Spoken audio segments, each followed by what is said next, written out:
শইকীয়া ডাঙৰীয়া, ফণীন্দ্ৰনাথ শৰ্মা ডাঙৰীয়াকে আদি কৰি কাৰ্যকৰ্তা, বন্ধু বান্ধৱীসকল আৰু আজিৰ সভাত সমবেত ৰাইজ, মই মাত্ৰ 5টা কথা কৈ সামৰণি মাৰিম। আপোনালোক সকলোৱে জানে 14 এপ্ৰিলত প্ৰধানমন্ত্ৰী নৰেন্দ্ৰ মোদী ডাঙৰীয়া গুৱাহাটীত আহিব আৰু 12,000তকৈও বেছি বিহুৱা আৰু বিহুৱতীৰে আমি অসমৰ বহাগ বিহুক বিশ্ব দৰবাৰলৈ লৈ যাম। আপোনালোকৰ পৰা সেই অনুষ্ঠানটোৰ বাবে মই আশীৰ্বাদ বিচাৰিছো আৰু টিভিত যাতে সকলোৱে এই অনুষ্ঠান চাই তাৰ বাবে মই অনুৰোধ জনাম। 3টা কথা মই আপোনালোকক কম এইবাৰৰ বাজেটৰ বিষয়ে। আমাৰ চৰকাৰে এইবাৰ বাজেটত 3টা নতুন ঘোষণা কৰিছে। আমাৰ যিমান আত্মসহায়ক গোট আছে, মহিলাসকল আছে, আগতে আমি গ্ৰুপত আমি টকা পাইছিলো। এইবাৰ আমি সিদ্ধান্ত লৈছো যে যিমান মহিলা আছে সকলো মহিলাৰ বেংক একাউণ্টত আমি ব্যক্তিগতভাৱে 10,000কৈ টকা দিয়াৰ ব্যৱস্থা কৰিম। ইয়াৰ লগে লগে এই বছৰ আমি অৰুণোদয় আঁচনি মাহিলী 1400 টকালৈকে বৃদ্ধি কৰিম। তৃতীয়তে, আমাৰ যিমান ডেকা ল'ৰা আছে এই ডেকা ল'ৰাৰ 2 লাখ ডেকা ল'ৰাক আমি আত্মসংস্থাপনৰ কাৰণে 2 লাখ টকাকৈ বেংকৰ পৰা কোনো মৰ্টগেজ নোহোৱাকৈ আমি অনুদান দিয়াৰ ব্যৱস্থা কৰিম। আৰু তাৰ লগে লগে আমি যিমান কাম কৰি আছো তাৰ লগত লগ লগাই অহা 11 মে তাৰিখে কেন্দ্ৰীয় গৃহমন্ত্ৰী অমিত শ্বাহ ডাঙৰীয়াই গুৱাহাটীত 50,000 যুৱক যুৱতীক চৰকাৰী নিযুক্তি পত্ৰ প্ৰদান কৰিব। এই কামবিলাক আজি আমি কৰি আছো। এই কামবিলাক আমি কাৰ কাৰণে কৰিব পাৰিছো? বিজেপিৰ চৰকাৰৰ কাৰণে, বিজেপি দলৰ কাৰণে। বিজেপি দল আমি যিমানে শক্তিশালী কৰিম আমাৰ অসম ইমানে আগুৱাই যাব, ভাৰতবৰ্ষ আগুৱাই যাব। আৰু তাৰ বাবে গুৱাহাটীত যেনেকে আমি বিজেপিৰ এটা ডাঙৰ কাৰ্যালয় নিৰ্মাণ কৰিছিলো, আজি আমি ডিব্ৰুগড়তো উজনি অসমৰ হেডকোৱাৰ্টাৰ হিচাপে বিজেপিৰ এটা বৃহৎ কাৰ্যালয় আমি নিৰ্মাণ কৰাৰ দিশত আগবাঢ়িছো। কেন্দ্ৰীয় গৃহমন্ত্ৰী আমাৰ সকলোৰে প্ৰেৰণাৰ প্ৰতীক অমিত শ্বাহ ডাঙৰীয়াই অলপ সময়ৰ পিছতে আধাৰশিলা স্থাপন কৰিব আৰু তেখেতৰ ভাষণ আমি সকলোৱে শুনিম। তাৰ পিছত দুগুণ উৎসাহেৰে আমি নিজ নিজ ঘৰলৈ উভতি যাম। আজি আপোনালোকে জানে কেন্দ্ৰীয় গৃহমন্ত্ৰী ডাঙৰীয়া যোৱাকালি চাইনাৰ একেবাৰে বৰ্ডাৰত তেখেত উপস্থিত আছিল। দেশৰ কোনো গৃহমন্ত্ৰী চাইনাৰ সীমান্তত গৈ আজিলৈকে ৰাতি থকা নাছিল। আৰু যোৱাকালি গৃহমন্ত্ৰী ডাঙৰীয়াই কৈছে যে যিমানেই ডাঙৰ দেশ নহওক কিয় ভাৰতে বেজীৰ আগৰ সন্মান মাতিও কোনো ৰাষ্ট্ৰক এৰি নিদিয়ে। এক ডাঙৰ সিদ্ধান্ত লৈ এটা ডাঙৰ দিন অতিবাহিত কৰি তেখেত আজি আমাৰ মাজত উপস্থিত হৈছে। मैं भारत सरकार का गृह मंत्री अमित शाह जी को असम का धरती में आदर सम्भाषण जताता हूं। मैं आपको बताना चाहता हूं कि हमारा बीजेपी अभी जिला पर्याय में 22 कार्यालय हम लोग निर्माण कर चुका हूं। 7 कार्यालय निर्माण होने का साथ साथ पूरा जिला पर्याय का कार्यालय का निर्माण का काम समाप्त हो जाएगा। 200 मंडल कार्यालय का निर्माण का काम चल रहा है और लोकसभा चुनाव का पहले 200 मंडल कार्यालय भी हम लोग निर्माण करके आगे जाने का भी प्रयास करूंगा। आज डिब्रूगढ़ में सारे अपर असम का जोनल हेडक्वार्टर का हिसाब से आपका करकमल से ये कार्यालय का आधारशिला होगा और 18 महीना का अंदर हम लोग ये बड़ा कार्यालय निर्माण करके हमारा कार्यकर्ता लोगों को हम लोग ये कार्यालय भेज दूंगा। यही सबका साथ मैं मेरा वाणी का विराम देता हूं। মই মোৰ ভাষণৰ সমাপ্তি কৰিব খুজিছো। আপোনালোকে মোৰ লগত সকলোৱে এজন মানুহো বাদ নপৰাকৈ মোৰ লগত ক'ব ভাৰত মাতা কি। দুই এজন বাদ পৰিছে, এজনো বাদ পৰিব নালাগে। ভাৰত মাতা কি, ভাৰত মাতা কি। নৰেন্দ্ৰ মোদী, নৰেন্দ্ৰ মোদী, অমিত শাহ, জেপি নাড্ডা। बहुत बहुत धन्यवाद।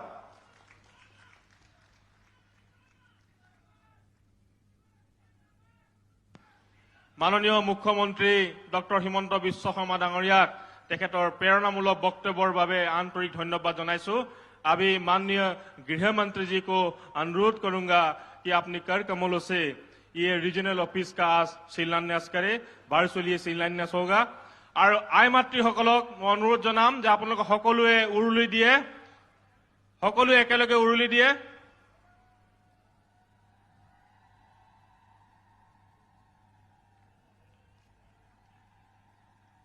भारत माता की, भारत माता की, वंदे वंदे, बीजेपी बीजेपी।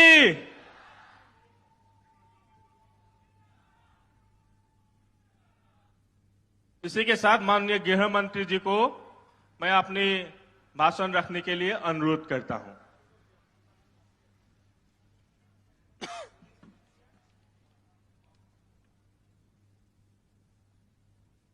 मेरे साथ बोलिए भारत माता की।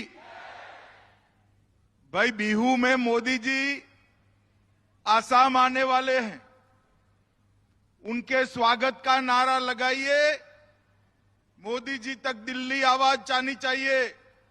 मेरे साथ दोनों हाथ उठाइए, उठाइए। स्वागत के निश्चय के साथ मुट्ठी भींचकर प्रचंड आवाज से बोलिए भारत माता की, भारत माता की। मंच पर उपस्थित असम के मुख्यमंत्री डॉक्टर हेमंत विश्व शर्मा जी, असम के वरिष्ठ नेता और केंद्रीय मंत्री श्रीमान सर्बानंद सोनोवाल जी, प्रदेश अध्यक्ष भाजपा श्री भावेश कलिता जी, उपस्थित सभी सांसद महोदय, विधायक महोदय, केंद्रीय मंत्रीगण और आज इतनी देरी होने के बाद भी यहां पर इतनी बड़ी संख्या में आए हुए प्यारे कार्यकर्ता भाइयों, बहनों, माताओं और मेरे जिगर के टुकड़े जैसे युवा मित्रों, आप सभी को नमस्कार। मित्रों, सबसे पहले मैं श्रीमंत शंकर देव को प्रणाम करता हूं। भारत रत्न डॉक्टर भूपेन हजारिका जी को प्रणाम करता हूं और आसाम की जनता को प्रणाम कर कर आने वाले बिहू की त्योहार का अग्रिम बधाई देकर मेरी बात की शुरुआत करना चाहता हूं। मित्रों, आज यहां पर डिब्रूगढ़ क्षेत्रीय कार्यालय का शिलान्यास हुआ है।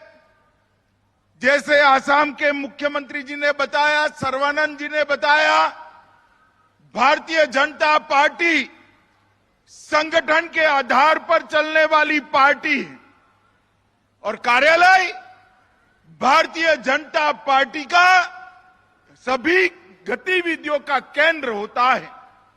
आज इस क्षेत्रीय कार्यालय से 6 लोकसभा क्षेत्र के, डिब्रूगढ़ क्षेत्र के सभी कार्यकर्ताओं के काम का आयोजन यहां से बहुत अच्छे तरीके से हो सकेगा।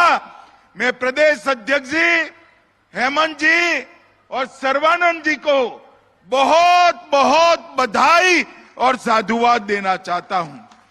मित्रों, मुझे अरुणाचल से वेदर के प्रॉब्लम के कारण आने में बड़ी देर हो गई, इतनी देर से आप लोग बैठे हैं, इसलिए मैं आपसे क्षमा प्रार्थना करता हूं।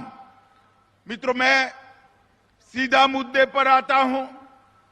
अभी अभी नॉर्थ ईस्ट के अंदर 3 राज्यों के चुनाव हुए। तीनों राज्य में भारतीय जनता पार्टी सरकार का हिस्सा है।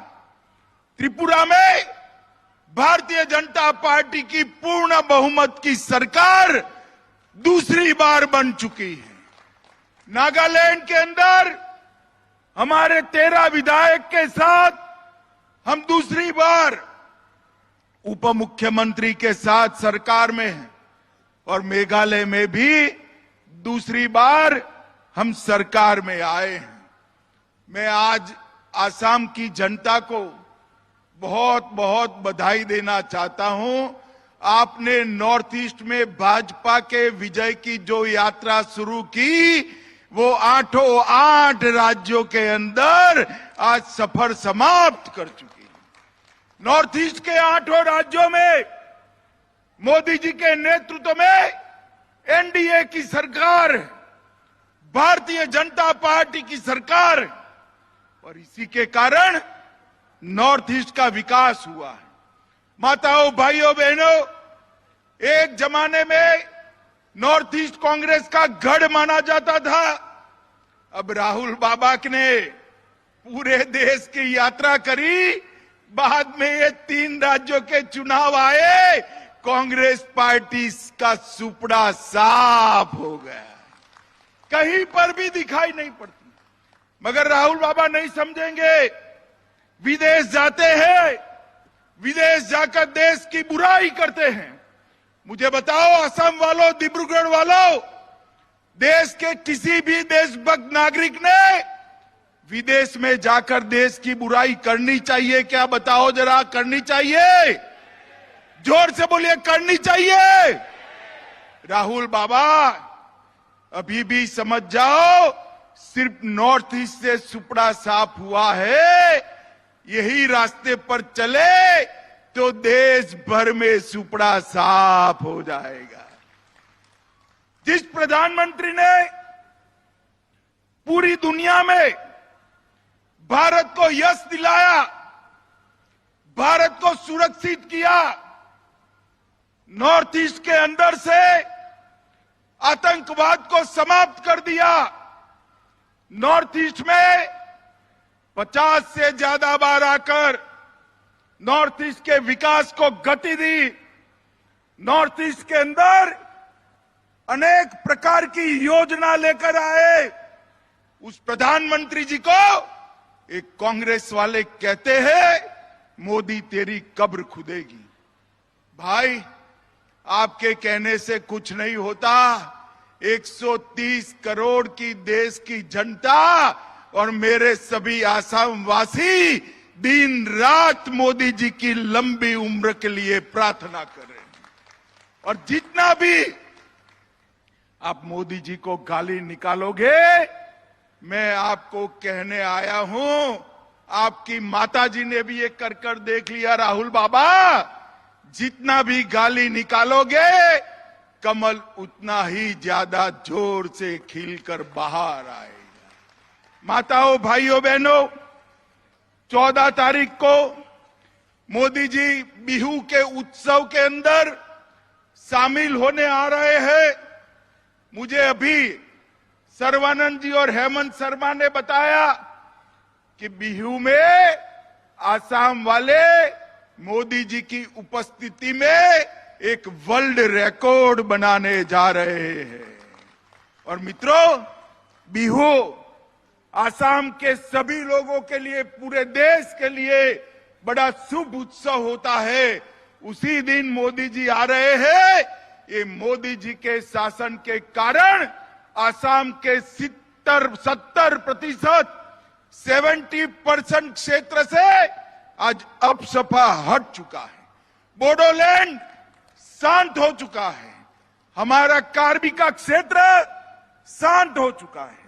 8 आदिवासी समूहों ने सरेंडर किया है। आसाम आसपास के सभी राज्यों के साथ अपने सीमा विवाद को समाप्त कर रहा है। ये मोदी जी का ही सुशासन है जिसके कारण आसाम के अंदर आज प्रगति हो रही है। मित्रों, फिर से सरकार बनने के बाद 41,000 से ज्यादा लोगों को नौकरी दिया। इसके साथ धान खरीदी अभियान में 1940 रुपया प्रति क्विंटल के साथ 44,000 किसानों का धान खरीदा। मिलेट्स के श्री अन्न के उत्पादन में 25,000 हेक्टेयर से ज्यादा बाजरा मिशन लेकर असम आगे बढ़ रहा है। प्राकृतिक खेती के लिए 20,000 हेक्टेयर जमीन चिन्हित की है। 2 लाख हेक्टेयर में पाम ऑयल लगाने का काम हो रहा है। 12 लाख परिवारों को हथकरघा दिया है। 12 मेडिकल कॉलेज बन चुके हैं और 12 मेडिकल कॉलेज नए बनने वाले हैं। और आसाम को मोदी जी बिहू के दिन एम्स भी देने वाले हैं। माताओं, भाइयों, बहनों, ये विकास के जो बयार मोदी जी के नेतृत्व में डबल इंजन की हमारी सरकार, ऊपर मोदी जी और नीचे हेमंत विश्व शर्मा ने यहां पर जो शुरू की है, अगले 5 साल सर्बानंद सोनोवाल जी ने करा, अब हेमंत जी आगे बढ़ा रहे हैं। इसके कारण आसाम जो एक जमाने में आंदोलन और आतंकवाद से पीड़ित था, वो आसाम आज बिहू के नाच गान के साथ साच अर्थ में आनंद मना रहा है। माताओं, भाइयों, बहनों, पूर्वोत्तर के लिए मोदी जी ने बजट के अंदर ढेर सारी बढ़ोतरी की है। कांग्रेस सिर्फ 36,000 करोड़ का बजट देती थी, भाजपा 76,000 करोड़ तक ले गई और 2014 से अब तक इंफ्रास्ट्रक्चर में केवल 2,65,000 करोड़ खर्चा हुआ है। डोनर मंत्रालय में 65% की वृद्धि की है और नेसेक्स के माध्यम से ढेर सारे प्रोजेक्ट चालू हो रहे हैं।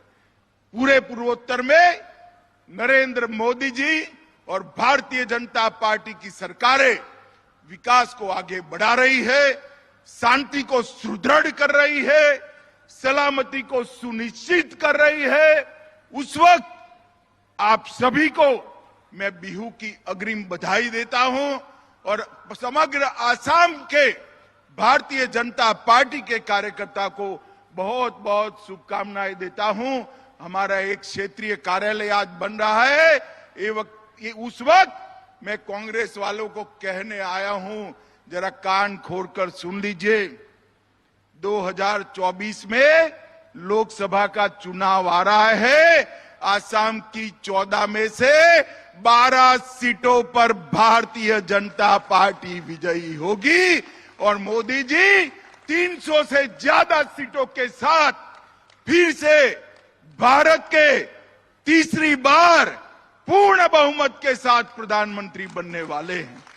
फिर से एक बार पूरी आसाम की जनता को बिहू की बहुत बहुत अग्रिम बधाई, बहुत बहुत शुभकामनाएं। मेरे साथ बोलिए, भारत माता की, भारत माता की, भारत माता की। वंदे वंदे वंदे। बस खत्म।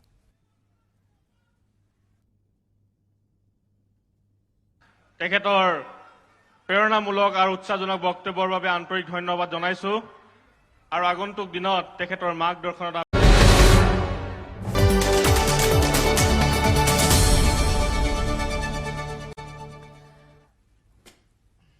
উভতি আহিছো খন্তেক বিৰতিৰ পাছত আৰু ইতিমধ্যে আমি ডিব্ৰুগড়ৰ পৰা পোনপটীয়া সম্প্ৰচাৰ আগবঢ়ালো আৰু এতিয়া আমি পৰৱৰ্তী বাতৰিৰ মাজলৈ যাম। দিগবৈত অসম ঔদ্যোগিক সুৰক্ষা বাহিনীৰ মুলিয়াবাৰী কেম্পত অঘটন সংঘটিত হৈছে। AISF জোৱানে গুলীয়া হত্যা কৰিলে সতীৰ্থক। জোৱান উদেশ মাঝিৰ গুলীত নিহত হল বিমল ওৰাং। নিজৰ সাৰ্ভিস বন্দুকেৰে গুলীয়া হত্যা। আৰক্ষীয়ে গ্ৰেপ্তাৰ কৰিছে হত্যাকাৰী জোৱান উদেশ মাঝিক। ডিগবৈত অসম ঔদ্যোগিক সুৰক্ষা বাহিনীৰ মুলিয়াবাৰী কেম্পত এই অঘটন সংঘটিত হৈছে। AISF জোৱানে গুলীয়া হত্যা কৰিলে সতীৰ্থক। জোৱান উদেশ মাঝিৰ গুলীত নিহত হয় বিমল ওৰাং। নিজৰ সাৰ্ভিস পিষ্টলেৰে নিজৰ সাৰ্ভিস বন্দুকেৰে গুলীয়া হত্যা কৰে। আৰক্ষীয়ে ইতিমধ্যে হত্যাকাৰী জোৱান উদেশ মাঝিক কৰায়ত্ব কৰিবলৈ সক্ষম হৈছে। আগবঢ়াম ৰীনা কাকতি গগৈৰ প্ৰতিবেদন।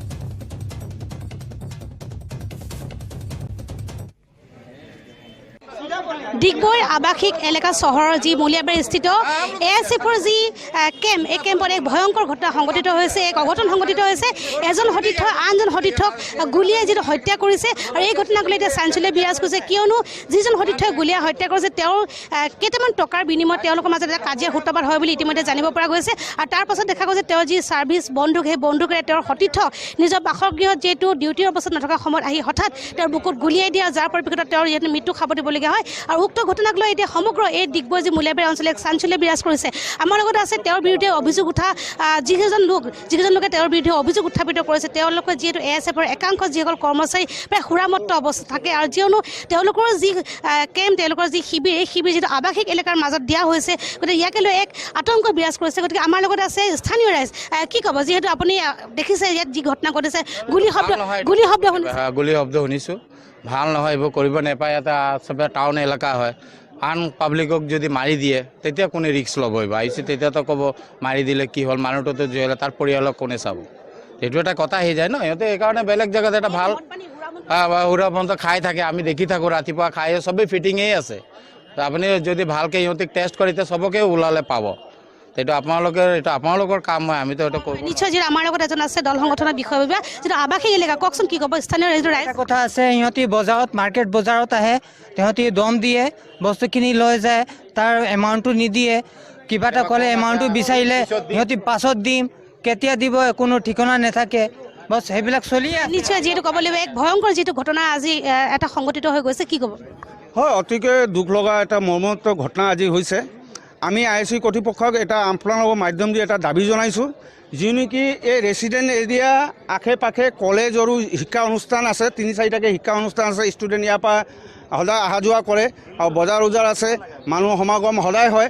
তো আমি IC কৰ্তৃপক্ষক ইমান আৰু নিৰাপত্তা ইয়াত প্ৰয়োজন নাই। ICত হোমগাৰ্ডেও লাঠি দি নিৰাপত্তা এটা সময়ত কৰি আহিছে তাহানি পায়। এতিয়া এইখিনি থৈ মেলি কালি পাব্লিক আতংকত হৈ গৈছে। পাব্লিক ওলাই আহিছে উষ্ঠপুষ্টভাৱে আপোনালোকৰ আগত কথাখিনি, তাহাঁতৰ অভিযোগখিনি দাঙি ধৰিছে যে তাহাঁতসকল গৈ বজাৰত কেনেকৈ ব্যৱসায় কৰা মানুহ সিহঁতি এতিয়া আতংকত হৈ গৈছে। তো আপোনালোকৰ পৰা মাধ্যম হয়, এখন চহৰ, এখন অঞ্চল আমাৰ হয়, ইয়াত আমি থাকিম। সেইকাৰণে আমাৰ এই অঞ্চলৰ চহৰৰ কাৰণে নিৰাপত্তা আমি নিজে আছোঁ। এইখিনি আনি আৰু আমাক পাব্লিকক হাৰাশাস্তি আৰু আমাক নিৰাপত্তা নালাগে। ক'ত IC ৰাখিব আছে এইফালে। আৰু খবৰ আছে, সময় বিৰতি। কেৱল ষ্ট্ৰং নহয়, মাইথান ষ্ট্ৰং, মাইথান ষ্টীল, নিৰ্মাণৰ মানদণ্ড।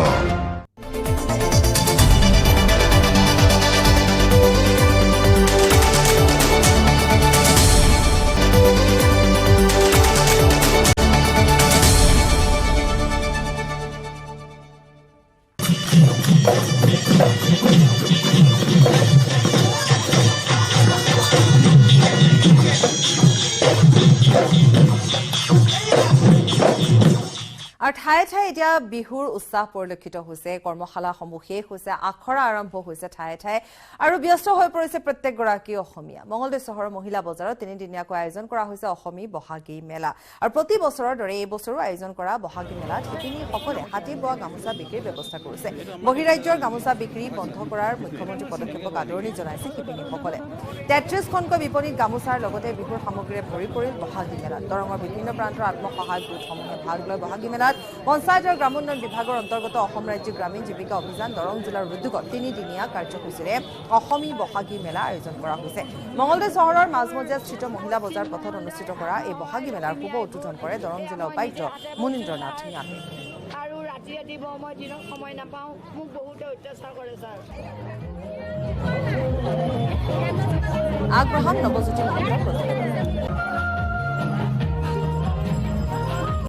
নিশ্চয়কৈ মঙলদৈত আজিৰে পৰা আৰম্ভ হৈছে বহাগী মেলা। যি বহাগী মেলাতে অসমীয়া শিপিনীয়ে বোৱা যিসমূহ গামোচা এই গামোচাসমূহ বিশেষকৈ বিক্ৰী কৰিছে আৰু উল্লেখ কৰিব লাগিব যে অসম ৰাজ্যিক গ্ৰামীণ জীৱিকা অভিযানৰ উদ্যোগত মঙলদৈত শুভাৰম্ভণি কৰা হ'ল গামোচাৰ মেলা অৰ্থাৎ বহাগী মেলা যি বহাগী মেলাত বিশেষকৈ তাঁতশালত শিপিনীয়ে বোৱা গামোচাসমূহ বিক্ৰী কৰিছে আমি কথা চেষ্টা কৰিম যিহেতু উপায়ুক্ত মহোদয়ে উদ্বোধন কৰিলে লগতে প্ৰাক্তন বিভাগৰ অধ্যক্ষ মহোদয় আছে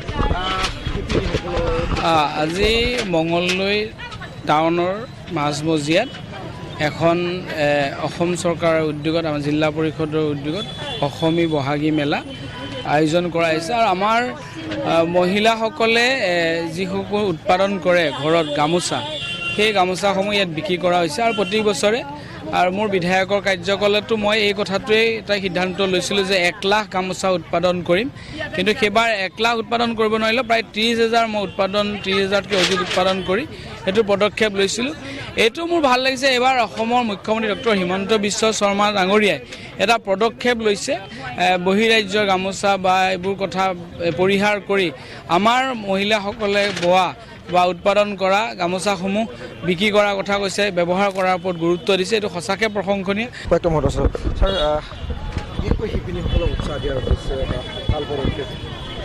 হয় আপোনালোকে আমাৰ আজি আমাৰ ইয়াতে আপোনাৰ বহাগী মেলা তেওঁলোকে আমাৰ 2023 পাতিছে আমাৰ দৰং জিলাত প্ৰায় আমাৰ 12,000 মানে 600 আত্মসহায়ক গোট আছে টোটেল আত্মসহায়ক গোটৰ এগেইনষ্টত আমাৰ প্ৰায় 16 কোটি 90 লাখ মানে টকা তেওঁলোকৰ একাউণ্টত জমা আছে তেওঁলোকে ৰিভলভিং ফাণ্ডেই হওক বা তেওঁলোকৰ এডিশ্যনেল ফাণ্ডেই হওক যিবোৰ জমা হৈ আছে আৰু প্ৰত্যেকটো আত্মসহায়ক গোটে এতিয়া মানে স্বনিৰ্ভৰ হৈছে বাৰু কি কি আনিছে গামোচা আৰু চাদৰ মেখেলা আনিছোঁ গামোচা চাদৰ মেখেলা আনিছোঁ কি ক'ব এই বহাগী মেলা আয়োজন কৰিছে ভালে লাগিছে দিয়ক আমাৰ গোটখিনি ধৰ এটা সুবিধা হৈছে মহিলাখিনিৰ আৰু ধৰ স্বাৱলম্বী হোৱাৰ এটা সুযোগ পাইছে দিয়ক এফালে মুখ্যমন্ত্ৰীগৰাকীয়ে কিন্তু কঠোৰ পদক্ষেপ লৈছে বহিৰাজ্যৰ গামোচা বন্ধ কৰাৰ ক্ষেত্ৰত যিয়ে এই বিক্ৰী মানে আমাৰ যি শিপিনীয়ে বোৱা গামোচাৰ বিক্ৰী কিন্তু বৃদ্ধি পোৱাৰ আশা কৰা গৈছে সেইটোতো খুব ভাল পদক্ষেপ সেইটো কাৰণে আমাৰ ধৰ দেউতাখিনি ধৰ মহিলাখিনি বহুত সুবিধা হৈছে